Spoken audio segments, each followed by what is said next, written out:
Muy buenos días a todos. Pido disculpas por no hablar portugués. Mil disculpas. Para nosotros en Alada Internacional es un honor nuevamente contar con los colegas de Brasil.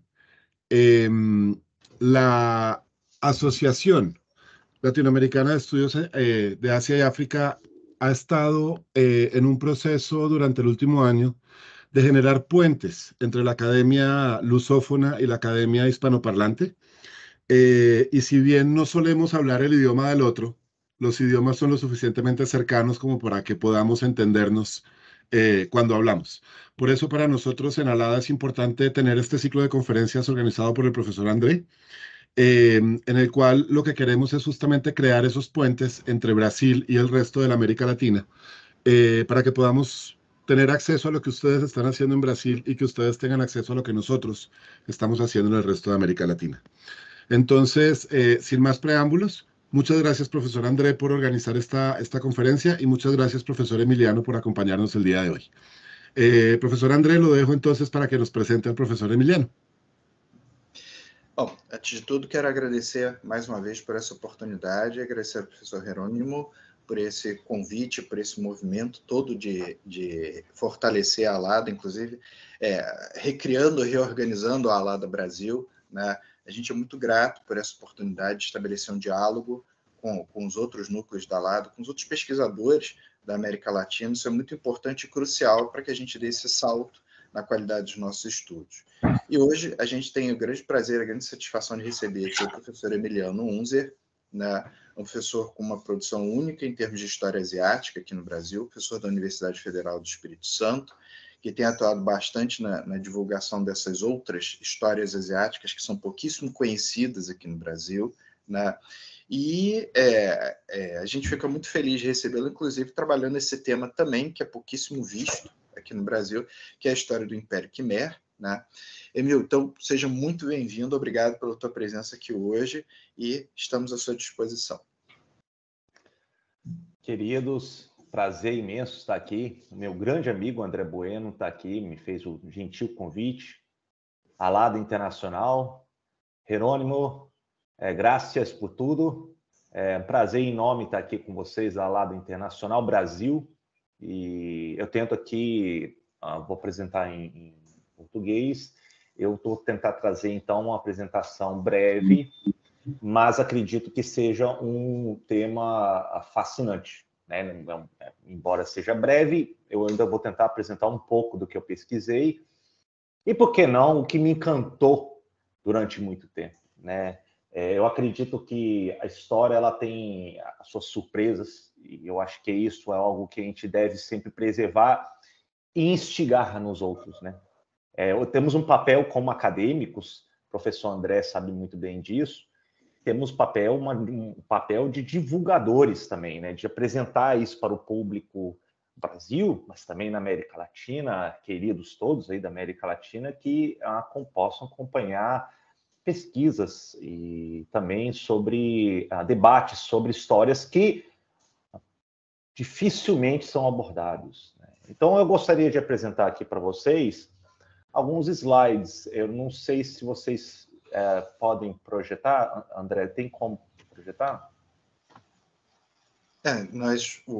Bom, nós estamos vendo a tela aqui. Já está aparecendo a tela aí, né? Tá ótimo. Acompanhando a tela. Então, aqui, o que temos aqui primeiro, fiz uma capa para vocês. Botei algo bastante apelativo, né? Então, foi a primeira coisa que eu tentei pegar, foi algo que é quase que icônico, né? São esses rostos impávidos, parece que atemporais, de entidades, né, do budismo mahayana, que são os bodhisattvas. E, no caso aqui, referendo à entidade da misericórdia absoluta, né, o Avalokiteshvara, que foi esculpido nas paredes de Angkor Thom, né? Então, foi uma das capitais, uns palácios, complexos palacianos, que foi erguido nos séculos XII e XIII, no médio rio Mekong. Então, estamos aqui situando geograficamente no médio curso do rio Mekong, que corta, rasga aí do Camboja e depois vai desaguar lá no delta do Mekong, hoje a cidade de Ho Chi Minh, no sul do Vietnã. Essa é nosso espaço geográfico que temos aí. E, claro, isso foi erguido no ardor, né, de uma conversão do regente Khmer, que vai ser o Jayavarman VII. Ele tinha recém se convertido ao budismo mahayano, e ele trouxe esse ardor. Então ele mandou os artistas falar assim, olha, esculpem o rosto do Bodhisattva, do Avalokiteshvara, para demonstrar a conversão. E aí muitos da corte Khmer da época também se convertem ao budismo mahayano. Mas aí, veja, mas o que era antes? E aí temos que remeter à história anterior a essas figuras do templo de Bayon, né, que hoje é absolutamente entupido de turistas. É muito difícil você conseguir tirar fotos e para cima. Mas explica-se que isso é um dos monumentos da humanidade. É algo que deveria ser mais debatido, explorado no campo da história, né? E aí, aqui, tentamos trazer isso. Então, sem delongas, eu situo no espaço temporal de 802 até 1431, quando você já tem um declínio, mudança de capital do norte do Grande Lago, que se fala Tonle Sap, no coração do Camboja hoje, para a região mais do sul, na região próxima de Phnom Penh, hoje capital do Camboja. Então, esse é o nosso espaço geográfico. Agora, eu devo aqui, primeiro, situar as origens. O Império Khmer, ele não aparece do azul, ele não aparece do branco, assim, né? Ele tem seus antecedentes históricos. E eu gostaria primeiro de situar geograficamente, deixar claro aqui. Então, peguei um mapa aqui do curso do Mekong, né? Que ele vem aqui, ele atravessa o Camboja e, novamente, ele deságua aqui no magnífico delta do Mekong, hoje, as proximidades de cidade de Ho Chi Minh. E é uma região absolutamente, uma planície magnífica. Por vezes eu vou falar da minha experiência de viagem, porque eu carrego muito minha experiência de viagem com a minha experiência também de pesquisa. E uma vez, certa vez, chegando de avião de Kuala Lumpur, eu chegando na cidade de Siem Reap, né, na região mais ao norte do Grande Lago, você tem uma planície magnífica. Parece muito com os Países Baixos, você tem praticamente nenhum relevo. E isso explica muita coisa, porque ali você tem a enchente do Mekong, que por vezes ele sobe o curso. E subindo o curso, ele acumula uma região de lagos que se chama o Grande Lago. Lá no Camboja eles falam do Tonle Sap. Esse lago ele incha e depois ele desincha com o tempo, de acordo com as enchentes. E isso dá a vazão, dá as condições de relevo de plantações magníficas. Então, você tem aí relatos, durante as questões climáticas do século XI, XII, de várias safras de arroz por ano. E peixes, pedras, e por assim vai. E, naturalmente, a saída para o delta do Mekong permite o contato com as rotas marítimas do Sudeste Asiático.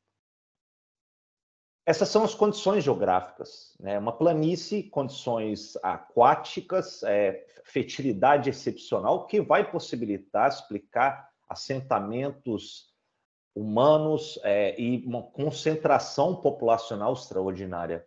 É somente assim que vamos entender o florescimento de estados, né, em várias unidades, depois de uma maneira um pouco mais centralizada, na história do Camboja, da região aí do Sudeste Asiático. Eu inicio aqui com uma ilustração do mapa de dois reinos, um aqui mais ao sul, que vai ser o reino de Funan, né, e depois, mais ao norte, que vai suceder, vai ser o reino de Chen-La. E aqui um pouco, quase que invadindo aqui um pouco mais na costa vietnamita, tem um reino de Cham, dos Chams, né, o Champa, que vai ter guerras depois, vai dar guerras magníficas contra o Império Khmer depois no futuro. Então, como é que vem os relatos de Funan? Funan vem, na verdade, aí por volta do século 3, 4, vem de anais chineses, né? Que começam a relatar durante o período Wu, depois a dinastia Han, ele começa a relatar que existe aí assentamentos nas bases aquáticas dos rios em cima do cultivo do arroz, né, de comerciantes que projetam-se para a costa, né, com a produção excedente do arroz, que dialogavam com rotas marítimas com outras regiões ali, mais ali no Sumatra, também aí contatos com Java, então guardem essa informação. Com essas rotas também explica-se depois como que a escrita sanskritizada entra para essa região do Mekong, né? E na interpretação desses visitantes chineses, né, eles acabam, então, demonstrando que Funan controlava rotas terrestres e regiões costeiras, né? Eles ficam admirados por ser um centro econômico administrativo na projeção para o Oceano Índico e a China, né, que era uma projeção marítima da chamada Rota da Seda, e que isso, então, vai explicar, então, a certa prosperidade desses reinos, né? Funan, ele entra muito, e Funan na verdade, é uma expressão chinesa do que depois vai ser no Khmer, vai ser o Pon, né? Pon significa monte. Então, sempre quando vocês vão ver Pon, a capital hoje é Phi, que a gente fala no Camboja, que é Phnom Penh, é o Monte Pen. Toda vez que vocês verem isso em Khmer, vocês associam isso. E em chinês, você teve isso, o Pon seria Funan.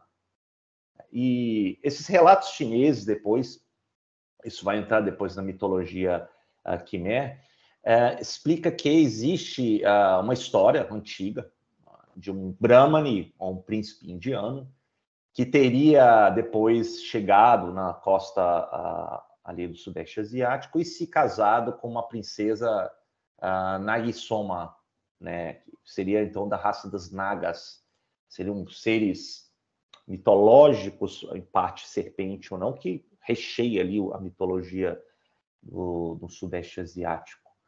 E esse casamento de um Brahmane trazendo aí a sua carga hindu talvez seja uma mitologia que explicaria por que tem então uma classe sacerdotal, escritos sanskritizados, né, na região de Funan, depois em Tianlai, e depois vai permear o período do Khmer no século IX em diante.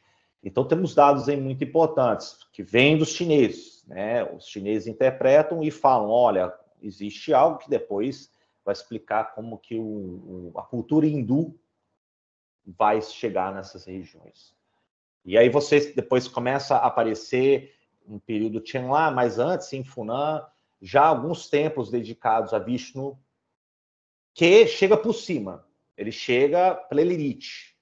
Então a elite começa a se apropriar de uma ideologia de que eles fazem parte, então, de uma sacralidade das escritas e que atendem aos deuses do panteão hindu. Isso explica pelas rotas marítimas. A região do Sudeste Asiático, enfatizo aqui, ela participa de rotas dinâmicas, não somente comerciais, mas culturais. Isso, então, vai explicar qual é a base hindu. Só para vocês terem uma ideia, a base sânscrito que existe hoje de Pura, né, significa cidade.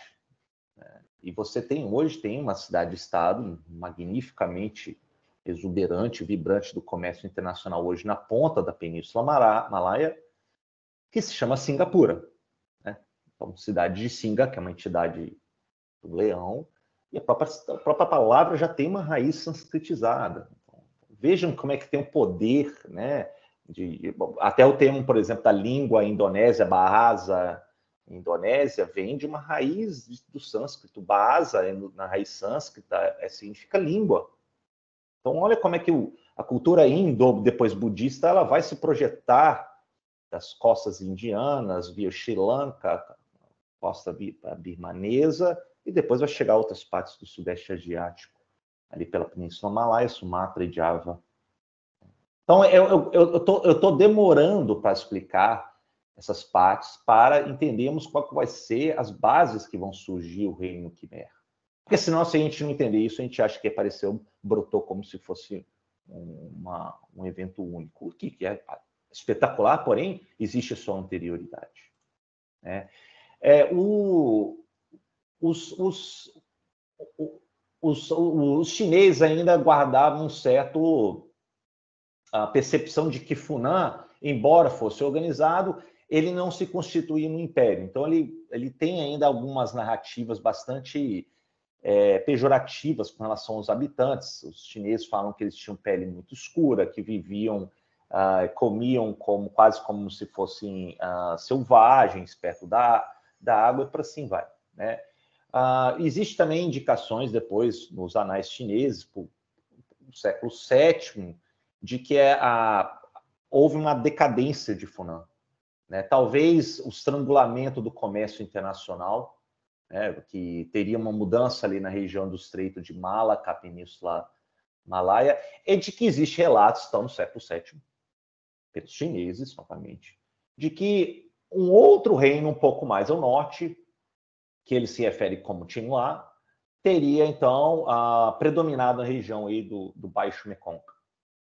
Então, a Funan teria decaído por questões de mudanças comerciais marítimas e uma entidade política interiorana, Qinghua, teria então ascendido depois com o processo histórico natural. Então, você tem aí uma mudança do século VI. Né? Você tem a ascensão de um outro reino, um reino que já teria contato com a entrada também de ideias do budismo, do Qinghua, e de que esse reino Qinghua, a parte mais próxima da costa, os chineses teriam denominado como Qinghua das Águas. E a parte mais ao norte dessa região de Qinghua seria chamada a Qinghua da Terra, Qinghua terrestre. Então, a Qinghua das Águas teria um contato maior com as rotas marítimas e também com relações diplomáticas comerciais com a China da dinastia Tang. Então, os relatos vêm dessa região mais baixa do Qinghua e quase que excluindo o Qinghua do Norte. O Qinghua do Norte, eventualmente, vai predominar e controlar o Qinghua das Águas mais ao sul. Né?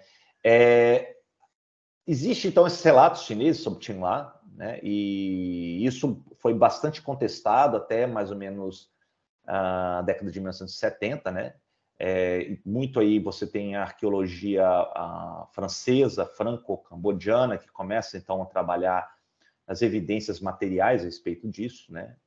E, inclusive, o Claude Jacques, ele fala que o Qinghua era ainda muito cheio de referências históricas muito imprecisas, né, porque a história pré-Khmer, pré-angkoriana, né, vai ser muito com base nesses registros chineses do que propriamente inscrições. Né? Então, a partir da década de 70, você tem aí já alguma outra base que não dependesse desses relatos chineses.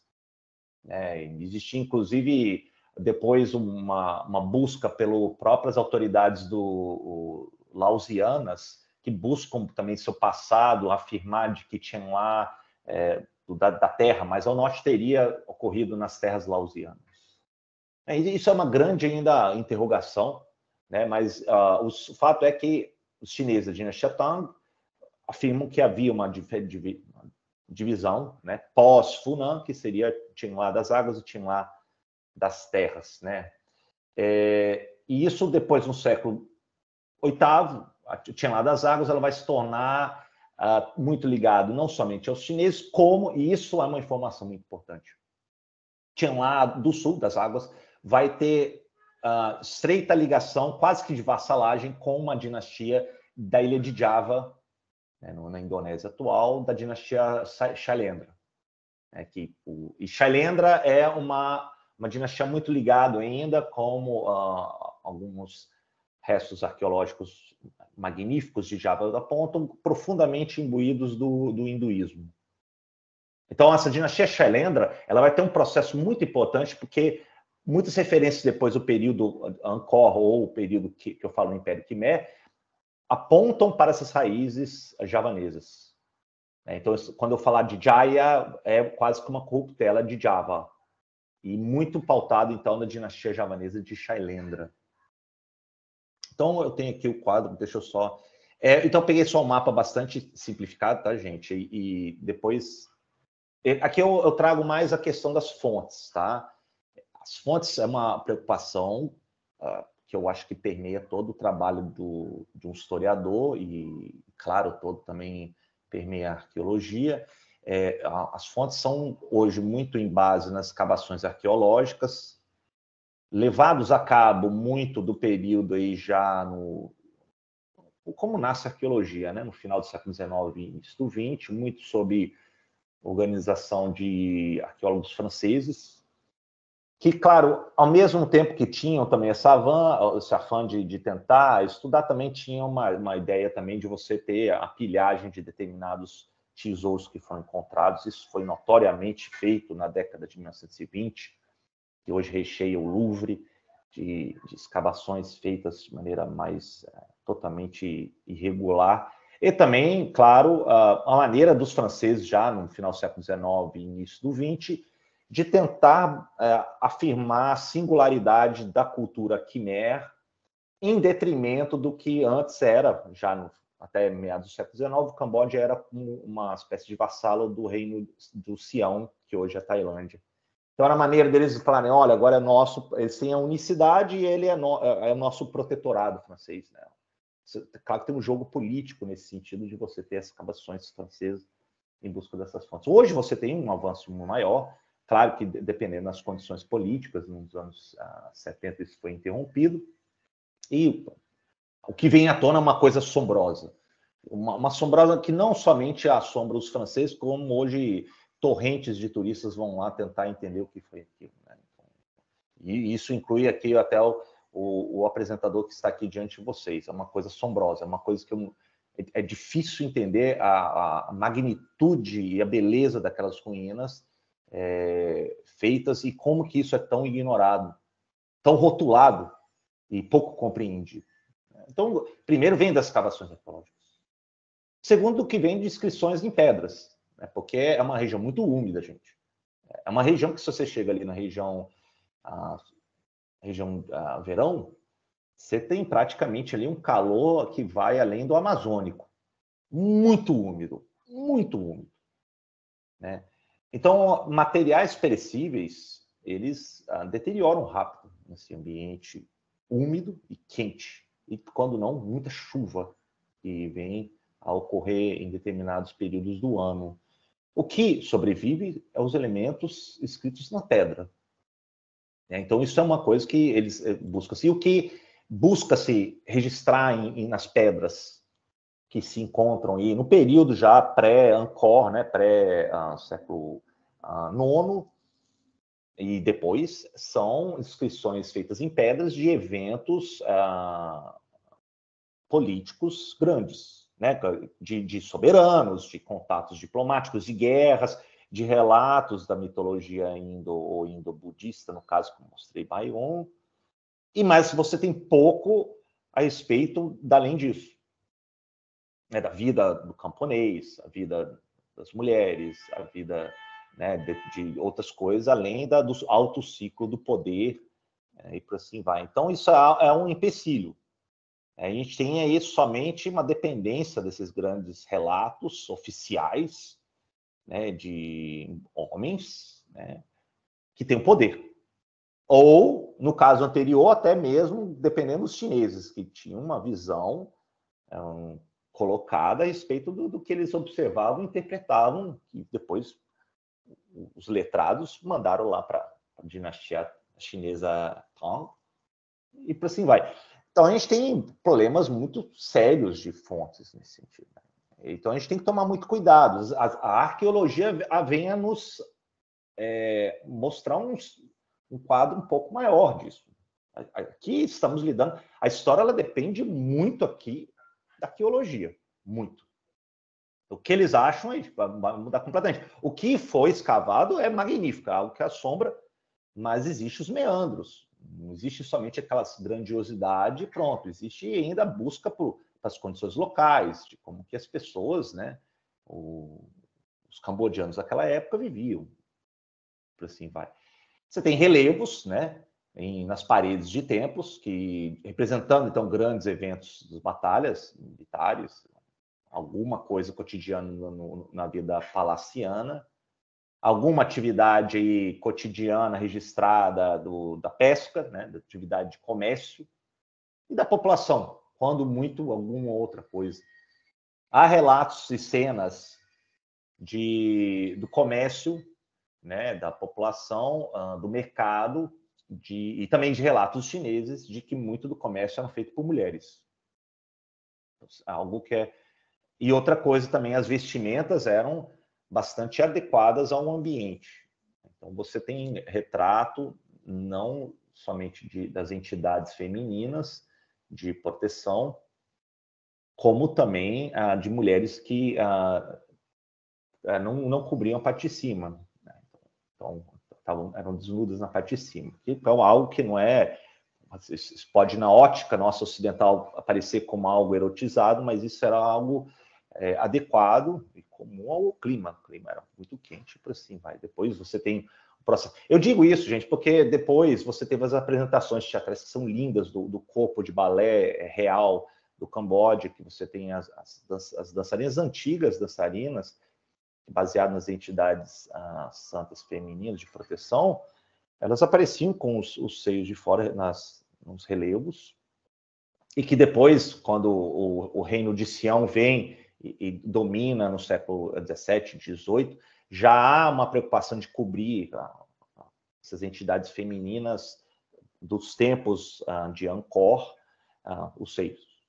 E hoje você tem, claro, as representações antigas, vocês percebem. E o corpo real, de balé real do Camboja, que foi revigorado no século XX pelo príncipe e depois rei Norodom Sihanouk, ele apresenta isso para o público francês, nos séculos 50, 60, século passado, só que coberto. Mas, por que eu estou demorando nisso? Porque a cultura ancoriana, Khmer, né, do século IX até o século XIII, XIV, ela vai estabelecer um parâmetro de arquitetônico, artístico, de dança tão forte que os siameses do Sião, eles vão herdar muito disso no período Ayutthaya, posteriormente. É muito forte. A gente está falando aqui, eu não gosto de fazer essas comparações, mas a gente está falando de uma base que inspira tanto a cultura siamesa, depois tailandesa, para assim vai, que é quase como os romanos fizeram com os gregos. Se apropriando, né, a cultura, reinterpretando, incorporando e depois levando isso no seu veio político. É claro que as comparações são difíceis de fazer, mas eu quero somente dar o parâmetro para vocês entenderem qual foi o impacto da cultura Khmer no Sudeste Asiático. É enorme. Eu estou aqui também falando de dependência das fontes, que temos de relatórios, cronistas de comerciantes, diplomatas, viajantes, que aparecem ali por vezes. É isso que temos como fontes. Hoje temos aí o que pode mudar, enriquecer nossa visão, vai ter essas evidências materiais, arqueológicas. Bom, eu vou propriamente já no começo do período que é considerado já pós-Chenla, quando ascende um poderio de pessoas que estão ligadas ainda à dinastia de Java, de Shailendra, em que relata-se que Shailendra em Java sofre um período de perseguição, de conflitos, né? E que posteriormente vai haver uma fuga de um dos herdeiros lá de Java, da dinastia Shailendra, e chega na região, ainda período já decadente de Chenla das Águas, e estabelece um reino, um centro de poder que vem de Shailendra, de Java, e estabelece uma região ali no norte, então já subindo um pouco ali do Mekong, mais na região central-norte do Camboja atual, no norte do Grande Lago, né, o Tonle Sap. E esse regente vai se chamar o provedor de Java. Ou, como entra na nomenclatura Khmer, Jayavarman. Jaya refere a Java, javanês, Java, né? Varman, que sempre aparece nos títulos dos soberanos Khmer, é o provedor, Varman. Então, sempre eu vou falar alguma coisa, Varman. Então, o título real. E Jayavarman II chega em 802, então aí temos agora o início dos registros oficiais do que vai ser o Império Khmer, o período angkoriano, que se fala. Em 802, ele estabelece, então, uma capital, vindos da dinastia de Java, Shailendra, e funda, então, uma nova reino, região um pouco mais afastada da costa, que vai vir da dinastia Shailendra, que vai ser a dinastia Varman. Então, aqui você tem um retrato já, talvez, dele, né, de Jayavarman II. É muito difícil ainda conseguir retratos, a não ser licenças artísticas a respeito disso. Mas explica a ligação que eles têm com a cultura hinduizada de Java. Então, guardem isso, isso é uma coisa muito preciosa. A projeção que eles têm para os mares via o Baixo Mekong, mas ao mesmo tempo se resguardando, né, da vulnerabilidade que a dinastia Shailendra sofria com conflitos com o Srivijaya, que vinha ali da região de Sumatra, em controle das rotas marítimas da região do Sudeste Asiático. Que, por sinal, muito vigoroso. As rotas marítimas do Sudeste Asiático é algo extraordinário, que por vezes, e aí até remeto aí até uma certa provocação com o meu querido amigo professor André Bueno, muitas vezes os chineses eles não tinham sequer a menor capacidade de controlar e por vezes eles ignoravam. O que dá para entender? Porque os mares do Sudeste Asiático, como os próprios chineses falam, eram infestados de piratas. Então eles falaram assim, olha, não temos a capacidade ou interesse a respeito disso. Eu estou chamando ali para provocação aqui, apenas nesse sentido. Eu concordo, isso virou uma tradição histórica, não ter controle sobre aquilo. De maneira alguma. E eles, inclusive, os próprios chineses falavam que existiam os Hua, né, os povos, os anões, que alguns falam que seriam os japoneses, ou os malaios, e por assim vai. Né? E sim, o próprio Alejandro fala que é uma região essencial no comércio internacional. Né? Hoje, a quantidade de navegações que passa pelo Estreito de Malaca é uma coisa extraordinária. Né? E hoje, claro, o significado estratégico disso para a China é uma coisa primordial. Mas eu estou aqui, claro, fazendo uma projeção moderna, mas não significa que era um mar sem atividade. Né? Eu, como historiador, fico assustado do fato de que aqui no Ocidente, em geral, mas muito aqui também no Brasil, nos é ensinado que parece que antes de Vasco da Gama, no final do século XV, não é nada ensinado no Oceano Índico a respeito da história. Parece que Vasco da Gama chega em Calicut no final do século XV e fala assim, olha, não, agora estamos aqui. Mas e o comércio anterior, o que era? Né?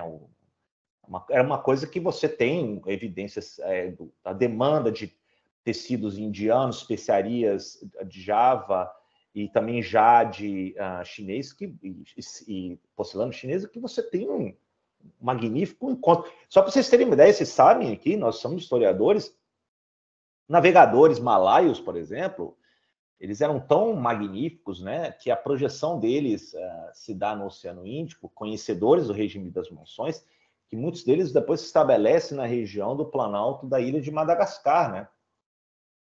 Primeiros séculos de nossa era. Então, eles têm uma ligação com os povos malaios, os malgaches, na região do Madagascar. Isso demonstra como é que tinha um criss-crossing, né, de rotas que existiam muito antes de Vasco da Gama, no século XV. Isso é algo que a gente tem que sanar aqui na nossa percepção da história asiática. De que nos é ensinado praticamente uma nulidade antes de alguns personagens, eventos europeus. Enfim, isso aqui é uma reflexão que cabe a gente fazer. né? E Jayavarman, ele vem, então, ele estabelece, então, no norte do Grande Lago, Tonle Sap, né? Que é chamado, na região de Monte Mahindra, a região Phongkhole, né? Ou Monte Khole. E ali ele, então, designa ali o centro de poder de uma nova legitimidade real. E ele se declara, então, o Devaraja, né? O rei-deus, designado pelos deuses, e declara a independência da dinastia Shailandra e também do que estava em conflito com outro potentado na dinastia, em Sumatra, que vai ser Srivijaya. E ele, então, estabelece a primeira capital, Hariharalaya, na região, hoje, próximos da cidade de Dolores. Então está aqui. Então adiantei aqui a respeito disso. Hariharalaya, que seria hoje nas proximidades de Sonrip, aqui ao norte do Grande Lago Tonle Sap, no Camboja. Percebam que essa região aqui ainda ela é inchada, porque essa região de Patambanga, depois ela vai ser arrancada para a Tailândia, né? Depois vai voltar. E percebam aqui que existe ao sul do Tonle Sap a região de Phnom Penh, hoje a capital atual. E a saída aqui para o Mekong, hoje pertencente aí à região sul do Vietnã. Isso aqui é só para situarmos aqui como que o Camboja tem suas designações, configurações geográficas. Pulando aqui.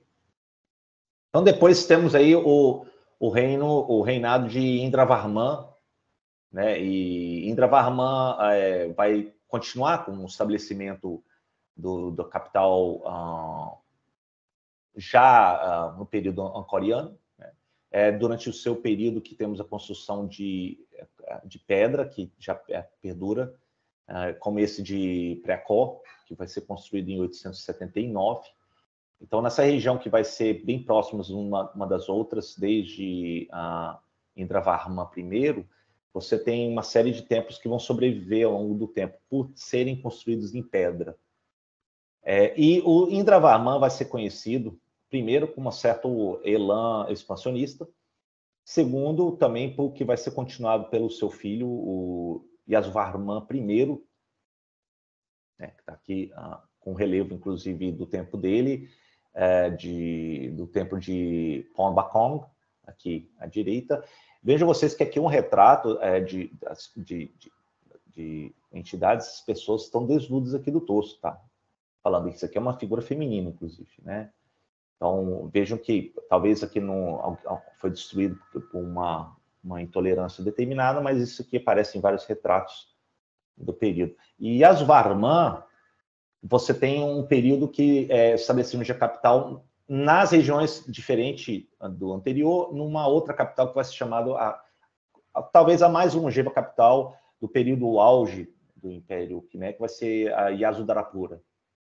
Então, a cidade da magnificência gloriosa, Yasodhara, né? Durante o período de Indravarman, e principalmente de Yasovarman, você tem o início da construção de enormes reservatórios de água, que são chamados barais.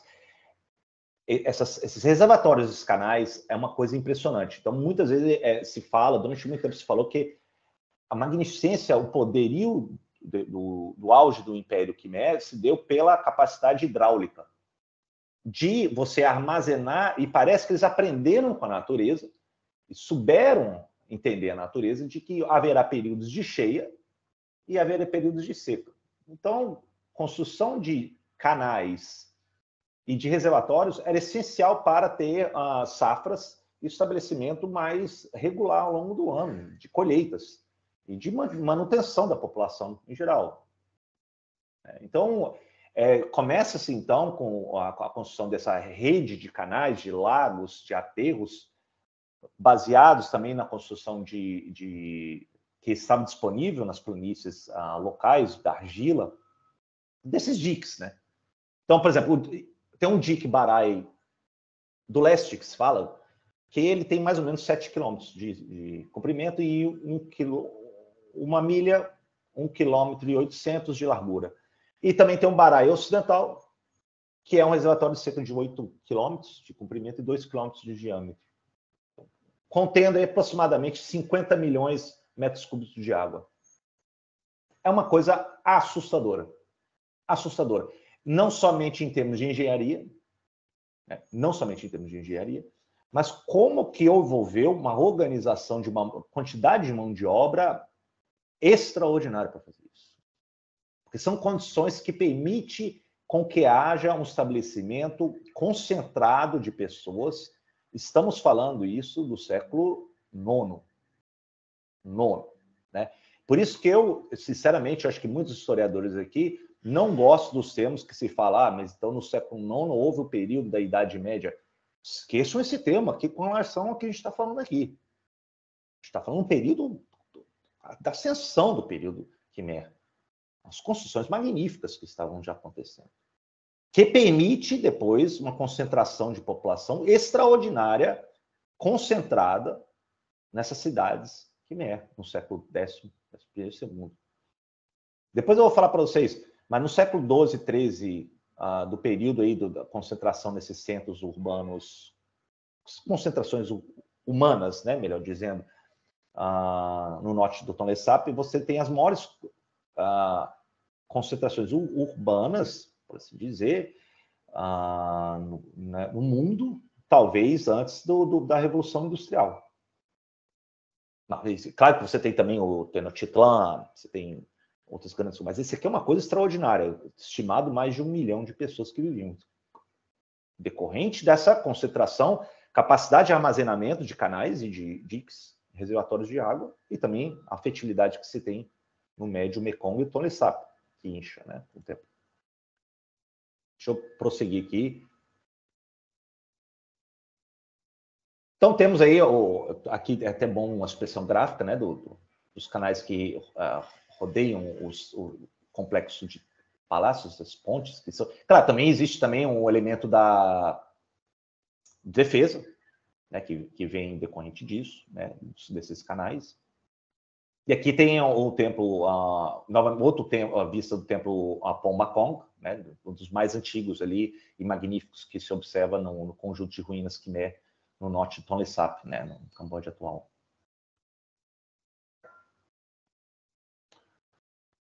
Depois temos aí um período já após... não, eu ainda esqueci de falar, porque existe então o quê? Uma administração Khmer que estabelece, pegando as ideias da ideologia hindu, muito em cima, ora culto a Vishnu, ora o culto a Shiva, né? E o soberano seria visto quase como uma espécie de Varman, como falo, provedor, protetor e senhor da guerra, né? Centralizado, que tinha um controle administrativo em cima da população de seus funcionários, né? O primeiro rei que vem já, decorre já desse período já estabelecido, vai ser o Jayavarman IV. Jayavarman IV vai estabelecer uma outra capital nas proximidades, que vai ser em Kokera, então mais ou menos a 100 quilômetros a nordeste de Angkor, novamente tentando aí inaugurar uma dinastia continuada, porém fugindo de rivalidades entre os funcionários e postulantes ao poder. E ele vai, então, inaugurar praticamente os traços da linhagem genealógica desses reis divinos a partir de Jayavarman VII. Então, é nesse período que você tem aí a construção um pouco mais afastada, do que depois volta para o que estava sendo em Yasodharapura. O sistema de irrigação já começa a ter uma consolidação perfeita em cima das safras do arroz, da fauna aquática, né, como fonte de proteína. Como eu disse, isso vai dar um boom populacional, né? Então você tem praticamente aí, estimado 3/4 de milhão, 1 milhão de pessoas que começam a viver nessas regiões aí concentradas no norte do Tonlé Sap, séculos XII e XIII, né? Isso, claro, que deveria ter a manutenção do poder, da infraestrutura e também de questões também de guerra, por assim vai. Depois eu pulo aqui. Aqui depois de um tempo, voltando da região de Qualquer, você tem o retorno para a região de Aço de Arapura no período já no final do século, meados do século X, do período de Rajendra Dravarman, que aqui aparece um templo dele, Prelut, que foi construído durante o seu reinado. E Aço de Arapura vai ser a região que tem maior concentração. E ali nas proximidades sempre vai haver algum outro complexo de palácios, templos que vão aparecer, né? E é essa região que boa parte dos turistas se concentra. E não se enganem, não é uma região pequena, né? Você tem o Grand Circuit, que se fala hoje, pequeno, você tem todo o conjunto desses grandes templos e palácios do período Angkor, você tem praticamente 1.000 quilômetros quadrados. 1.000 quilômetros quadrados. Para vocês terem uma ideia, 1.000 quilômetros quadrados deve ser mais ou menos a região que eu li, a região urbana metropolitana de Los Angeles. Não significa que estão todas juntas, mas estão espaçadas. Então é enorme, é um parque arqueológico enorme, quase que único aí no mundo. A construção sempre se concentrou ali antes do século XIII e XIV, no norte do Tonle Sap. E Rajendra Dravarman ali traz de volta esse estado, né, a capital em torno dali. É um estado, claro, que é agrário, né? Você tinha essencialmente classes sociais, uma elite que é bastante aparente nas inscrições, depois, ocasionalmente, trabalhadores e os escravos. Os escravos poderiam muitas vezes vir aí capturados de campanhas militares ou de aldeias distantes. A economia se dava boa parte in natura, em produtos agrícolas, arroz, é uma parte enorme da economia. Você tinha trabalhadores, boa parte agrícolas, né? Alguma variedade de artesãos na atividade de construção. E também na elite você incluía também conselheiros, líderes militares, cortesãos, sacerdotes e por assim vai. Então já temos aí um quadro pós o período angkoriano, um quadro social, o que se dá diante disso.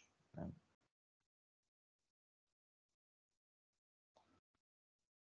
O que se nota também em meados do século X é a projeção, na época aí de Rajendra Varman, que vai se projetar para assegurar o controle das regiões mais do Baixo Mekong, que já estava sendo controlado e ameaçado pelos Chans, no estado de Champa.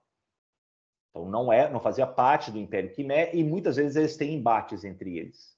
Então, era necessário, então, e isso é retratado nos relevos Khmer, guerras navais. Então, você tem aqui guerreiros sendo transportados no rio Mekong com abundante fauna aquática.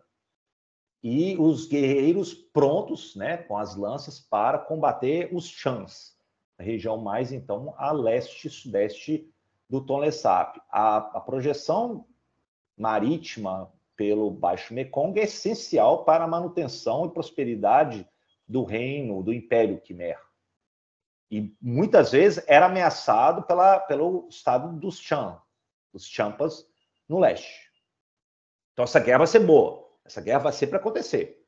Né? Não são propriamente os vietnamitas ainda, porque os vietnamitas, a marcha ao sul que vai vindo da Viet no norte para ocupar as regiões mais ao sul do Vietnã atual, ainda não aconteceu. Então é um reino ainda que tem um teor hinduizado que existia ali na região central-sul do Vietnã atual, mas não são aqueles do Dai Viet que vão vir depois do século XV, XVI em diante, a marcha ao sul. Essa guerra entre os Khmers e os Chans vão ser muito boas, vão ser enormes. Depois vai vir outros povos da região de Yunnan, no sul da China, né, com até mesmo o avanço dos mongóis, na dinastia Yuan, que vão ser os povos Thais, que vão descer ali, depois vão estabelecer reinados ali da região ali do Laos, depois a região da Tailândia atual, para assim vai. E aí vai ter uma outra frente de batalha que os Khmers vão enfrentar, não somente com os Chans no leste, mas no oeste também com os povos Thais, aí o Thaya e os estados que eles vão estabelecer. Então, enquanto isso, quando eles conseguem derrotar os tais ainda não estavam expandindo no século X. Então, a frente de batalha que existia maior era garantir a saída do Mekong, do mar, com os povos Chans. Isso é muito retratado depois em Angkor Wat, tá, gente? Tem grandes batalhas que vão vir navais que vão ser retratados contra os povos Chans. Isso se dá já bastante retratado em meados do século X. Tá? E aí entramos no período de Jayavarman V. Né? Jayavarman V ele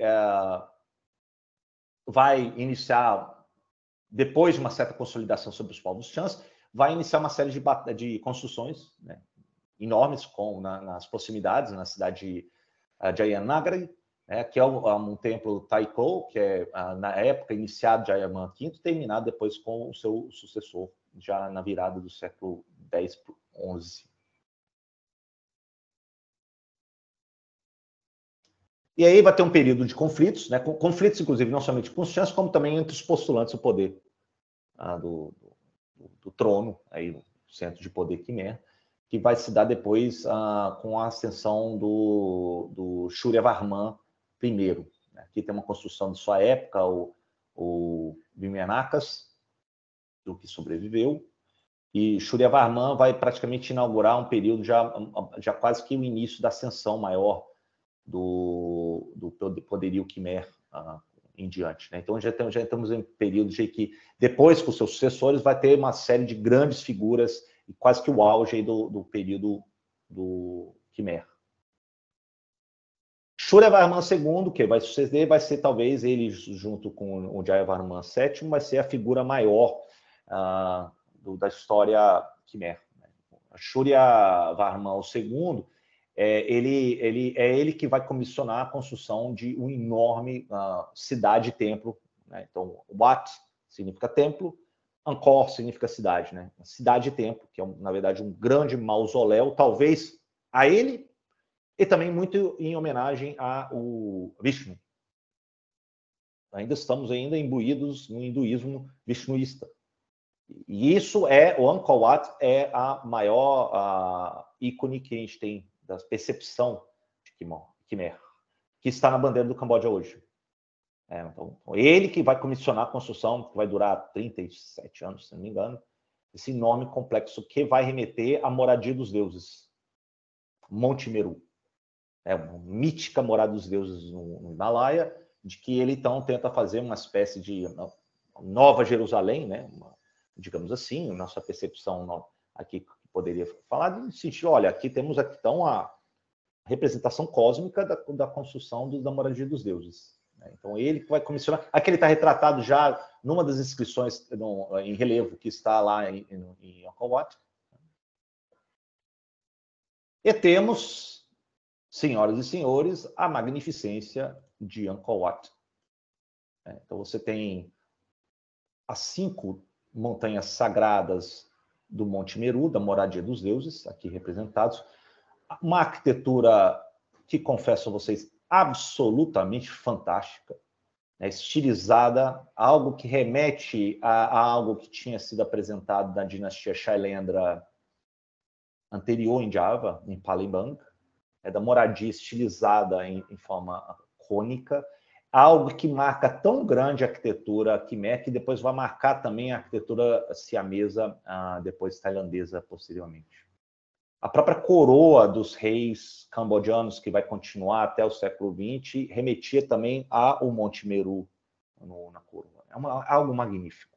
É um feito de uma arquitetura da humanidade, algo extraordinário. E a extensão aqueles relevos de pedras estão aqui nessa parte aqui ao redor, que serve quase como uma espécie de circunambulação, né, num peregrino que pode vir a ver não somente os feitos dos deuses, da criação do universo, como também dos feitos dos seus representantes, reis, deuses, Devarajas, que estão no poder ali, habitando o complexo de Angkor Wat, que é um deles a gente viu no relevo anterior de Suryavarman II. É algo que hoje provoca rebanhos, por assim dizer, de turistas que vêm do mundo todo visitar, né? Isso aqui geralmente você tem que, para pegar essa foto, você tem que ir geralmente bem cedo, E é o período que eles ainda deixam, então você chega quase de virada da madrugada já para manhãzinha, quando o sol ainda não está tão inclemente, e que fica essa luz boa, a luz dourada, né, que se fala. E tem esse lago que todo mundo se acumula para pegar o reflexo nessa inundação, bastante, e fica graficamente muito interessante. Esse fotógrafo conseguiu uma raridade que não tem ninguém ali perto, né? Então, talvez seja alguém bastante privilegiado, alguém ligado ao governo, não sei, mas essa foto ela é muito boa, né? E revela o esplendor, a enormidade que existe aí desse complexo palaciano da época, erguido na época de Shuryavarman II. Então, temos um período pico. O pico seria de Shuryavarman II, depois uma vigor com a época de Jayavarman VII. As extensões de Quimera na época vão se dar, incluir a projeção não somente em torno do Tonle Sap, como também vai abarcar hoje um dos rios centrais da Tailândia, o Chao Phraya, o Mekong, chegando das proximidades do Dai Viet, né? Então aqui você tem quase que um encontro já nas proximidades de Yunnan, todo o Vale do Mekong, naturalmente, além do Tonle Sap, e a saída do Mekong para os mares do mundo, né, da região. Então temos aí quase que se abraça todo hoje o atual Golfo da Tailândia, e lutando-se com os limites com o Champa, né, na capital Vijaya, aqui mais ao sul, né? Então essa aqui é a projeção máxima, o auge do Império Quimeno, por volta de 1200, na época já pós Shuryavarman II e diante.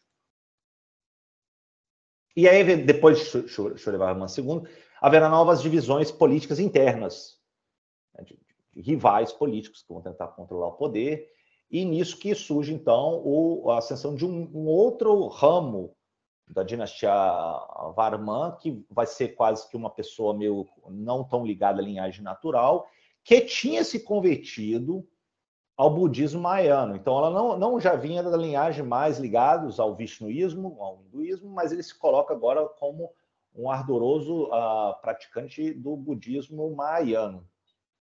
E é nisso que você entende que Jayavarman VII, um recém-chegado ao poder, ele tenta então se legitimar de uma outra maneira. E aí ele então abraça a fé budista e manda então esculpir do que ele já tinha sido erguido anteriormente, nos reinados anteriores, na época de Angkor Thom, por exemplo, capital próximos ali de Angkor Wat, esculpir rostos de entidades divinas do mundo mahayano budista que vão ser os bodhisattvas. Então ali em Angkor Thom existe ali um templo de Bayon que ele manda então esculpir essa série de rostos de bodhisattvas, né? O que representa a misericórdia absoluta, o Avalokiteshvara. E aí dizem que existe uma inspiração de um rosto para ter esses rostos perfeitamente plácidos, né? Então, um estado de iluminação praticamente atingida, são bodhisattvas, né? E que possivelmente tenha se inspirado no rosto do próprio Jayavarman VII. O que é interessante, gente, porque o que temos? Temos uma mudança de orientação religiosa, embora no contexto ainda do indo-budismo, né? O budismo e o hinduísmo na região do Sudeste Asiático elas se dialogam ainda. Elas não são impermeáveis umas às outras, nem guerras religiosas, elas se permeiam. Só que nesse caso ele decidiu abraçar uma fé que estava entrando, e aí então ele postula isso até em termos rupestres, da pedra nesse sentido. Então por isso que você entende porque que somente no reinado de Jayavarman VII você tem essa expressão budista. Porque depois de Jayavarman VII, você tem a volta outra vez às orientações mais vishnuístas.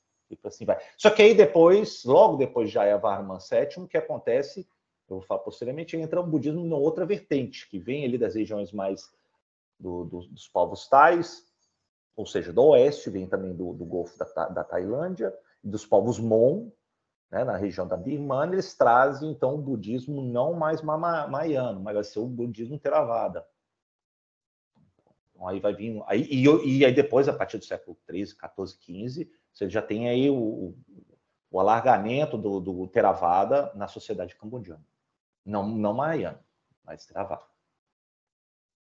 Aqui tem a construção do complexo de Angkor Thom e o templo de Bayon, que está aqui dentro, né, esse aqui é apinhado de turistas, que todo mundo quer tirar foto desses rostos dos Bodhisattvas. E depois do período de Yavarman VII, nós temos um longo período de declínio, né? Longo, enfatizem-se longo.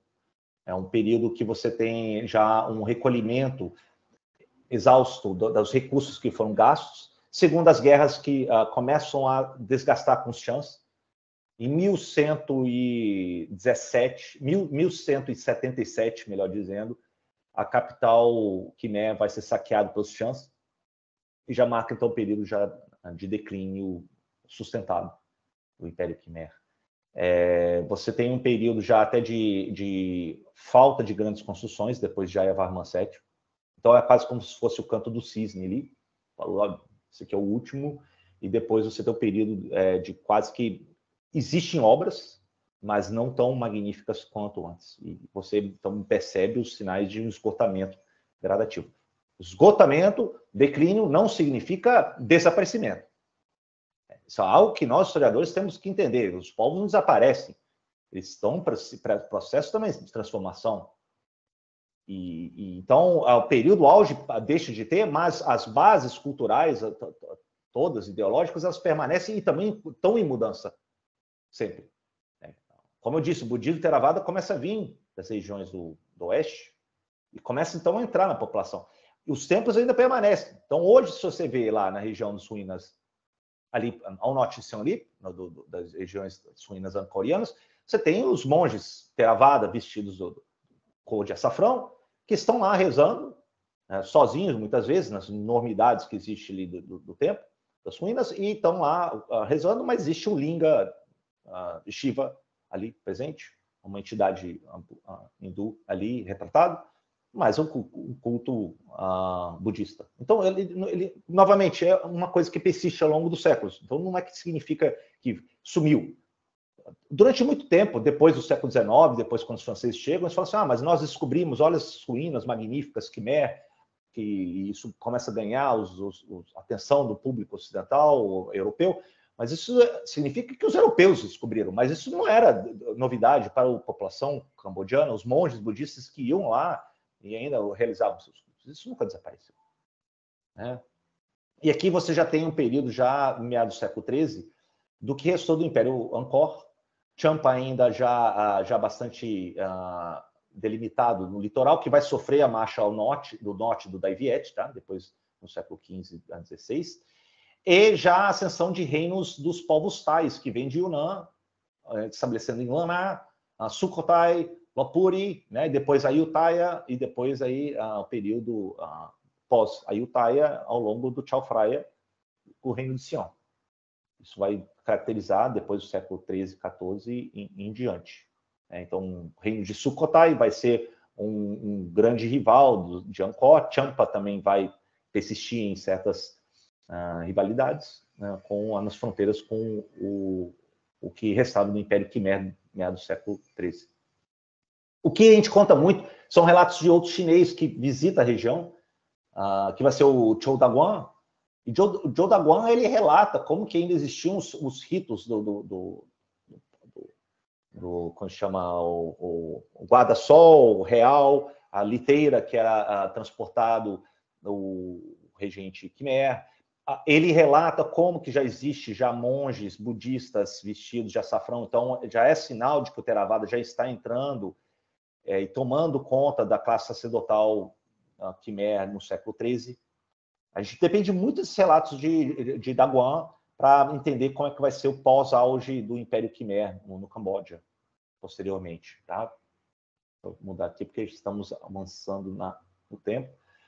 E aqui temos o mapa do Império Khmer e já a ascensão de uma outra dinastia Thai, pós-Sukhothai, que vai ser a Ayutthaya, e também, até com a sua vertente hoje laosiana, Lansan e Lanna, né, ao norte, apresentando já uma séria ameaça já nas fronteiras norte-oeste do que restava do Camboja no século XVI. Né?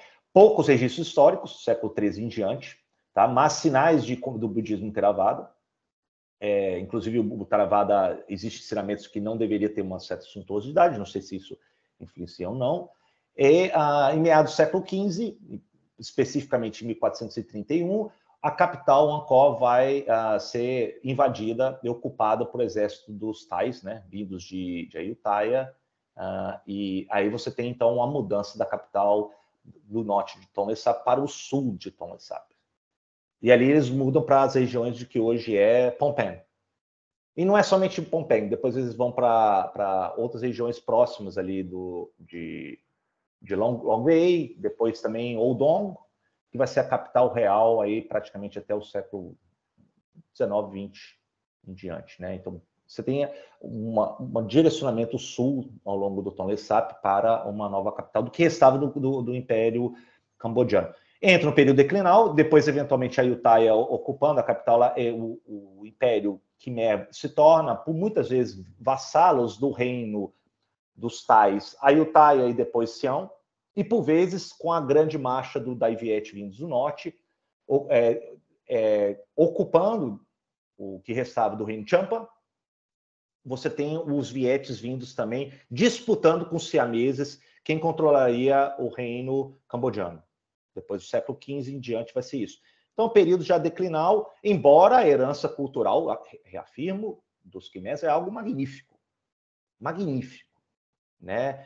Se vocês hoje forem no grande Palácio Real em Bangkok, hoje, a capital tailandesa, você tem todo o plano do arquitetônico da arquitetura tailandesa do Palácio Real, uma maquete muito inspirados na arquitetura Khmer.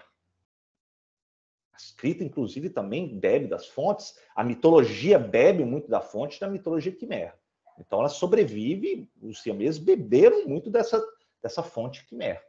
Tá? E aí, eventualmente, já chega no período já final, né, no século XIX, em que, 1863, especificamente, há um envio de um representante francês vindos da Conchichina, da região ali do Delta do Mekong, que recebe um pedido do monarca cambodiano falando, olha, me proteja dos interesses dos siameses.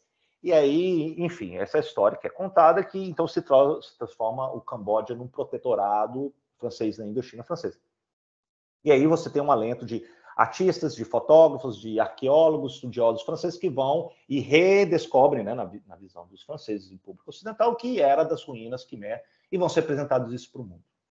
Então, eu gostaria de encerrar mostrando que na década de 50, um príncipe, na tradição ainda retomado do Império Khmer e alavancado pelos franceses, claro, querendo singularizar eles diante dos tailandeses e também dos vietnamitas, né? Ele visita o Norodom Sihanouk, visita Paris e ele apresenta a sua trupe, né?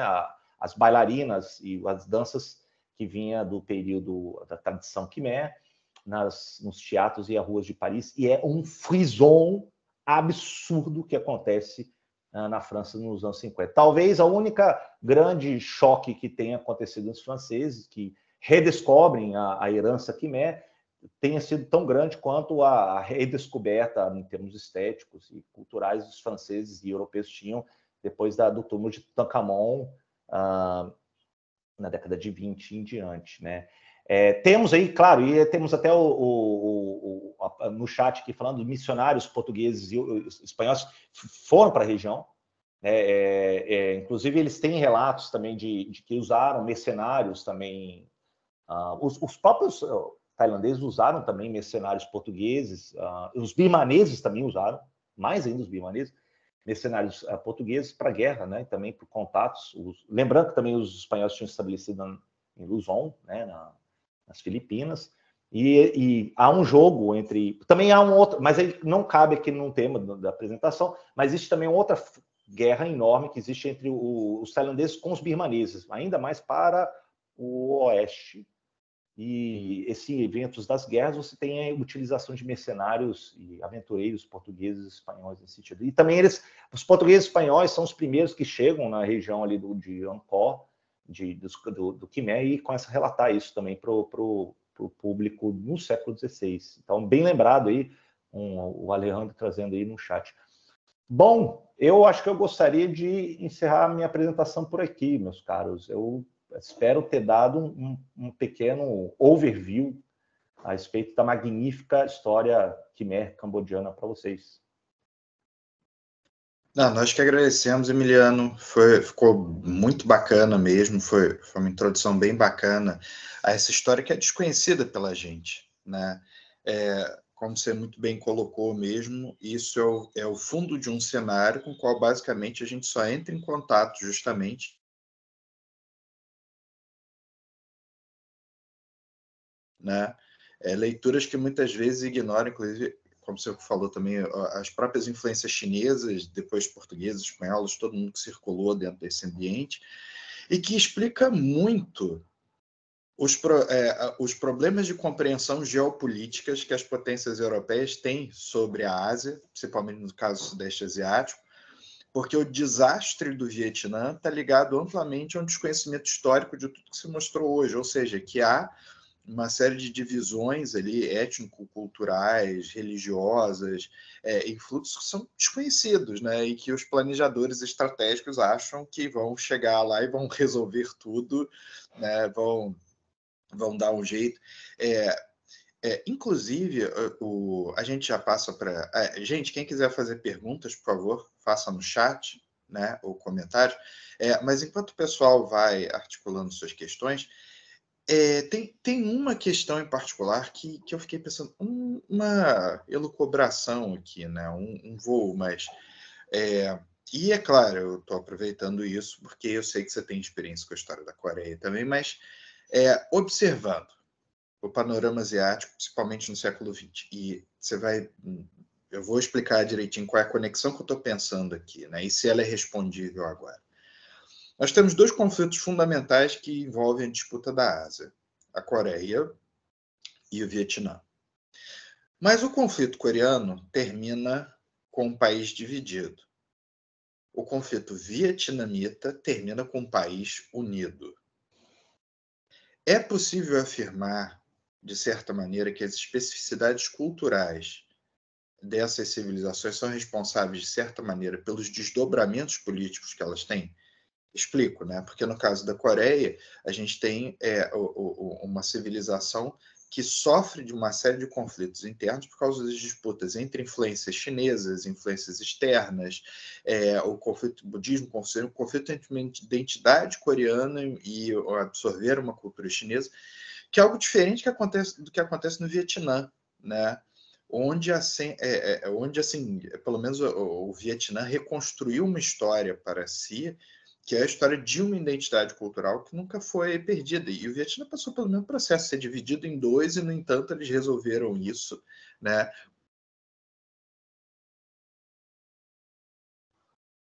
Dessas especificidades culturais, ou ainda das especificidades culturais do Sudeste Asiático. É possível pensar que a conformação política desses estados, tal como se encontra hoje, é herdeira direta dessas disputas que você colocou agora, dessas reorganizações políticas, dessa formação de etno-identidades que compõem a península? André, então, eu penso aqui, é uma excelente ideia. Na verdade, eu penso aqui que no caso do Vietnã, que você tem um período já quase que expansionista, século XVI, XVII, XVIII, do Dai Viet do norte para o sul, então uma marginalização do estado de Champa na história vietnamita. Então existe já um período que depois vai ser consolidado na época de Galong, em 1819, e depois tinha chegado dos franceses que tentam explorar a rivalidade do distante sul do Mekong com relação ao Vale do Rio Vermelho, mais ao norte do Vietnã. E eles conseguem desmembrar para os interesses deles, em termos imperialistas, no delta do Mekong, tomando conta do que é Conchichina, depois Anã e por assim vai. Isso, eu acho que, primeiro, no caso do Vietnã, o que me vem à tona é o fato de, primeiro, ter as consequências dessa marcha ao sul. E de depois você tem um estabelecimento que eu acho que isso teve um grande fator na Guerra do Vietnã. é a base camponesa do Dai Viet. Então, você tem um senso de identidade profundamente interiorizado, de que depois começa a sofrer uma entrada de elementos estrangeiros, que no primeiro momento não é uma ameaça por serem comerciantes, então eles estão acostumados com vários povos dos mares do mundo, mas eventualmente começam quando há uma tentativa de administração maior francesa no final do século XIX, você tem uns elementos que começam a ter uma resistência anti-francesa. No final do século XIX, você tem lideranças que começam a também propor uma ideia do nacionalismo, né, que é algo que começa a entrar no ideário político deles. Então, não é somente uma resistência contra os estrangeiros, mas também uma ideia que começa a vir e começa a ser retrabalhada no sentido deles, mas que ganha grande base, raiz, com a ideia de comunidades interioranas camponesas. No caso do Vietnã, isso é muito claro. No caso do Camboja, também isso é muito claro. É uma sociedade muito agrária.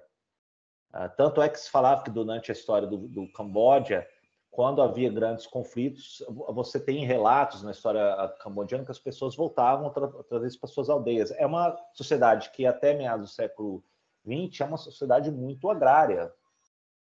Não tem uma tradição tão... Talvez um esplendor urbano que houve absurdo, depois ela entrou num período de declínio longo, né, numa atividade agrária novamente.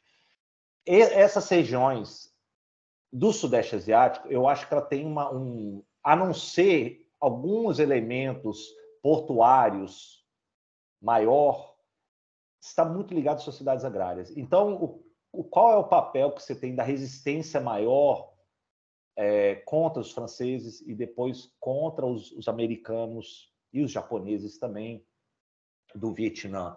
É o elemento camponês. Eles sabem.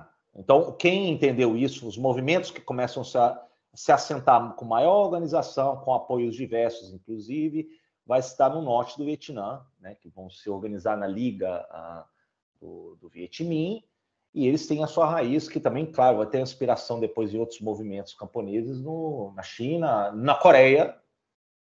Lembrando que na Coreia há um elemento muito forte, embora fraturado depois de 53, há um elemento de uma resistência grande de camponeses guerrilhas, uma tradição que existe desde o Uibyong, né, o exército justo, que veio do século XIX nos coreanos, mas que eles que lutaram contra os japoneses. Então a população entende que, olha, quem resistiu contra os japoneses na Coreia foram as guerrilhas camponesas, e é ali que o comunismo ganha base. Isso se dá na Coreia, isso se dá também no Vietnã. Então, no Vietnã, você tem uma clara vocação da lideranças comunistas de buscar o apoio dos camponeses. E é ali que se encontra a raiz maior.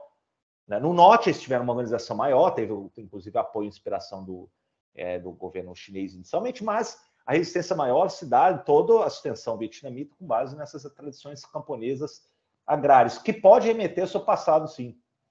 Né, de comunidades, dos aldeões, dos anciãos, de conselhos, de famílias e clãs estendidas no meio interiorano. O Vietnã tem uma vocação marítima extraordinária, mas ele tem, no seu interior, as montanhas também tem a sua vocação interiorana, logo acompanhando a costa. O Camboja ainda mais. O Camboja, quando depois teve a quantidade incrível de bombardeios que os Estados Unidos lançam no território laosiano cambodiano, decorrente da Guerra do Vietnã, ele atinge principalmente a população interiorana do Camboja, do Laos e do Vietnã. Porque eles, o que sabemos, os americanos fizeram isso porque eles queriam pegar as bases dos rebeldes, dos Vietcong, que estava sustentado no interior do Laos, do Camboja e também ali do Vietnã. Então eles lançam uma quantidade absurda de bombas para tentar identificar e depois fazerem campos de concentração, né, de pessoas para tentar desarticular essa rede que eles tinham montado em cima disso. Então a resistência maior se dá pelos camponeses. É essa que é a chave para você entender a guerrilha e a resistência que se dá do Vietnã. No caso do Vietnã, o que aconteceu foi uma exaustão de um governo francês, francófilo, que era muito ligado às cidades e não ao interior, né? Então a população via isso como uma espécie de um representante apenas dos franceses, mas não do Vietnã, isso até mesmo em Saigon, que hoje é a cidade de Ho Chi Minh. E depois a extensão que se dá do movimento do Viet Minh do Norte de ter bases interioranas, que vão gradativamente chegando, tal como aconteceu também em boa parte na China, vão cerceando as cidades. E no caso ali, você tem uma retomada dos americanos, né, porque perceberam o que aconteceu, assustados, e da maneira mais ignorante possível, Washington acha que tudo é a mesma coisa. Falou assim, o que aconteceu na China, aconteceu na Coreia, agora vai acontecer no Vietnã. Então eles investem tudo no Vietnã e exaure-se novamente. Né? É como Ho Chi Minh fala, né, a estratégia do tigre e do elefante. O elefante é aquele enorme na frente de batalha. Ele é grande, ele é um colosso no campo de batalha. O tigre, ele é astuto, ele ataca e foge para a selva. Ataca e volta para a selva. É essa tática de guerrilha que os vietnamitas conseguiram fazer, exaurindo a tática clássica da guerrilha. Isso vai ser depois inspiração para outros movimentos no mundo todo a respeito disso. Então, o que eu enxergo de tradição é nisso, a tradição raiz camponesa grande, que eles conseguiram se enraizar, em detrimento do elemento cidatino, urbano, que era pró-americano, pró-francês. E no caso até do Camboja, que já voltando até a nossa questão aqui, do caso de guerrilhas interioranas que foram brutalizadas por anos de bombardeios americanos no interior cambodiano, né, que enxergam a população urbana em Phnom Penh como aliados americanos, como o general Lon Nol, que permitiu o bombardeio dos americanos no interior cambodiano, e faz com que organizações de guerrilhas no interior do Camboja depois se voltem contra os elementos urbanos no Camboja e depois a ascensão da República Kampucheia em 1975, sob a liderança do Pol Pot. Então, é um regime muito brutalizado. Eles falam assim, olha, todos que estão aí na classe média urbana tiveram algum apoio aos americanos. Nós vamos atrás de vocês. E aí você inaugura um regime do Khmer Vermelho que foi extremamente brutalizado.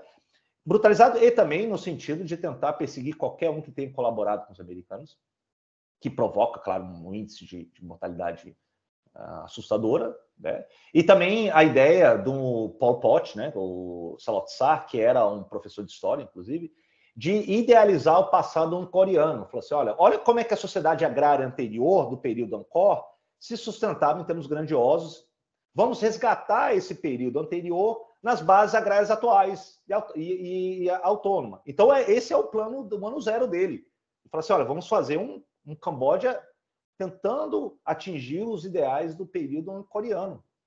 É isso que ele faz. Claro, sabemos que isso dá terrivelmente errado e depois cai insustentável depois de 79 com a entrada dos vietnamitas posteriormente. Então é nisso que eu enxergo as reflexões, André. Eu acho que é isso que a gente pode tentar refletir. Bases camponesas interioranas, agrárias, bem evidentes. Maravilha. E, bom, a gente já está aqui no nosso tempo, mas antes eu vou fazer mais uma pergunta aqui, né? O Alejandro, ele coloca que, se ele entendeu bem, no século X começaria a estar disponíveis registros históricos locais, não só mais os chineses, né? Você poderia falar um pouco mais sobre esses registros, a literatura local, né? Que idiomas, que obras foram produzidas? O que seria interessante a gente ler sobre isso? Então, Alejandro, o que temos aí são fontes que escritas, as partes escritas. Primeiro uma escrita própria, Khmer, né, que já tinha se inspirado em outros da região, cultura Fundici, cultura Mon, a cultura Khmer, e começa então vindo uma herança de registros que remete ao passado sanscritizado, mas desenvolve uma maneira própria. Né? Então, nesse sentido que temos registros escritos nas pedras.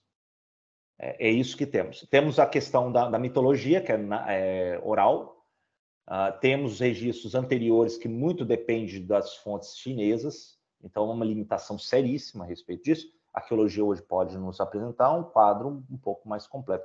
A partir do século IX, X, você encontra já figuras escritas nos relevos de pedra. E é isso que a gente tem, o primeiro acesso. Segundo, é um problema isso. Problema porque ela é muito limitada. Apenas são registros oficiais, grandiosos, de grandes campanhas militares, de feitos de reis, de eventos religiosos e por assim vai.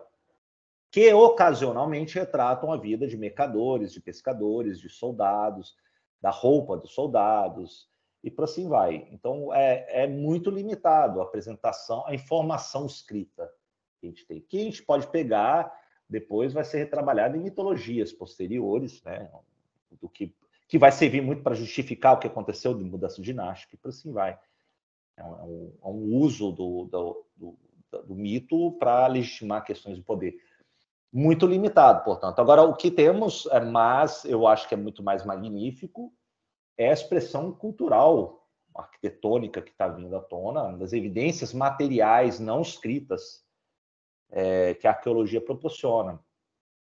Que é, claro, o que, primeiro, é algo que... Vou botar o que está em voga novamente, que eu acho que muitos cresceram nesse ambiente, o que é o lado Indiana Jones, que espetaculariza, né? Olha, que grande templo, aí tu, nossa, que lindo.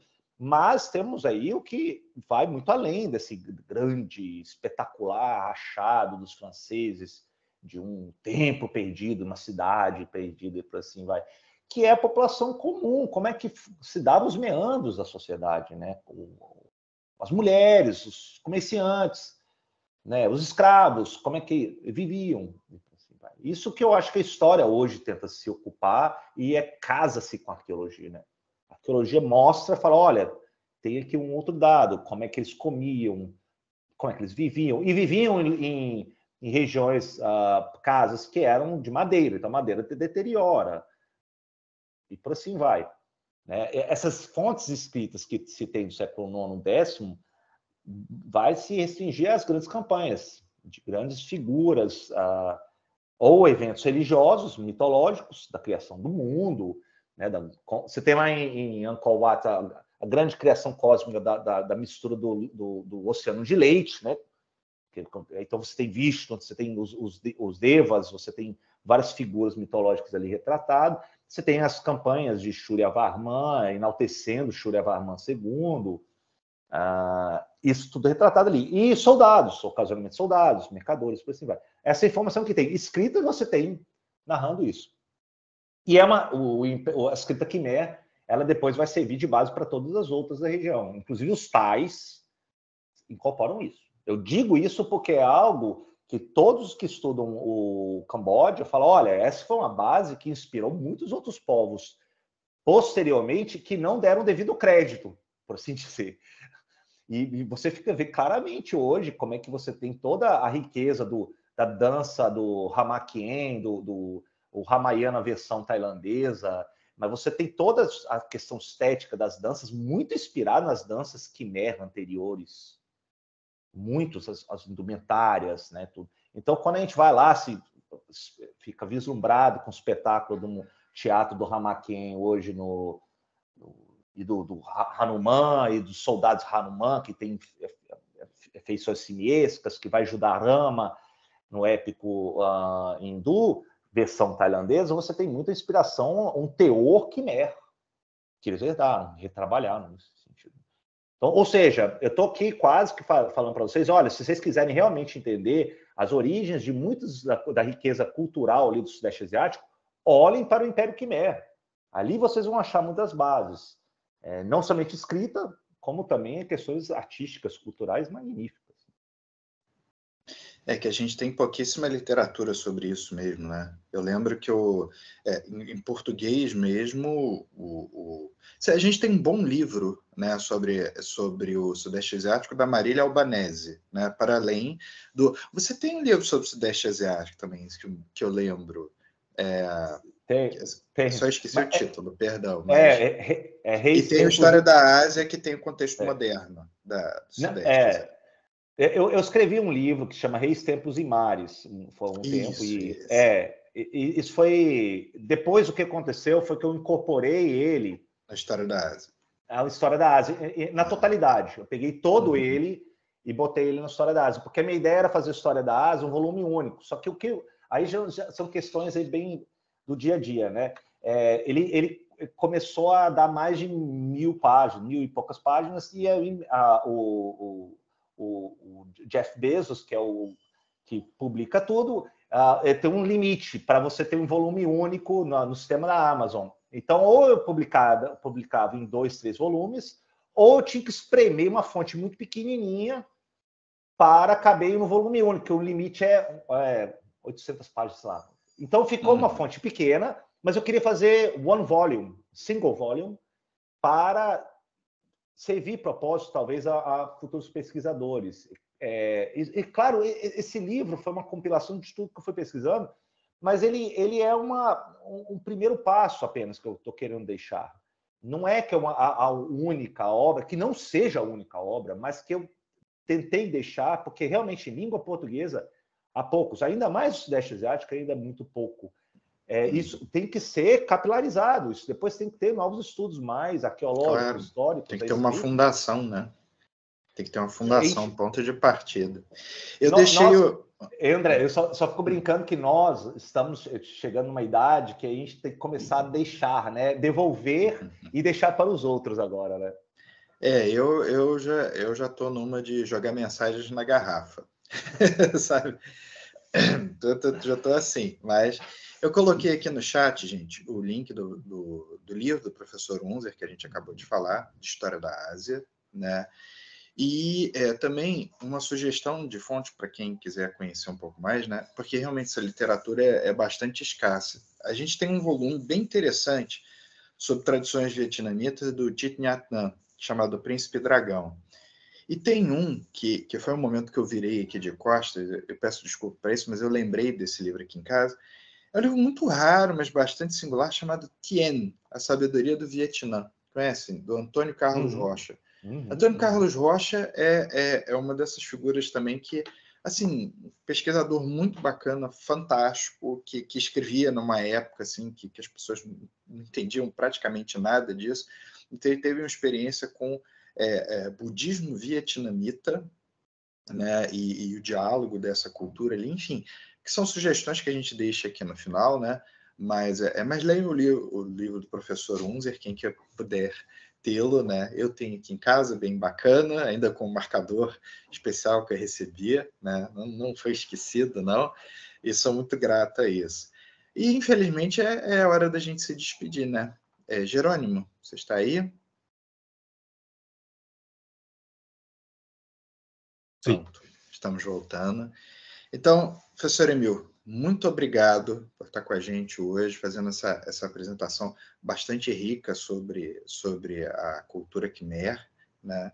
Como a gente sempre reforça, era um assunto que era desconhecido, agora já está um pouco melhor conhecido, né? Mas é indispensável a gente ter esses pontos de partida mesmo, porque são realidades surpreendentes. Eu acho que tem muita gente, inclusive, que nem sabia que existiam essas ruínas até hoje.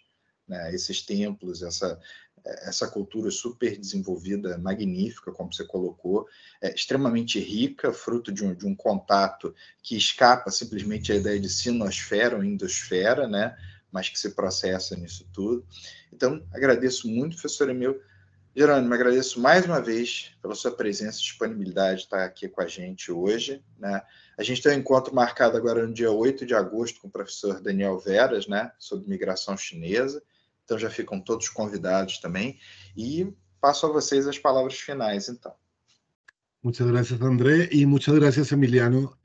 Disfruté enormemente tu presentación, a pesar de no entender en algunos momentos. Todavía me cuesta entender portugués perfecto, pero muchas gracias.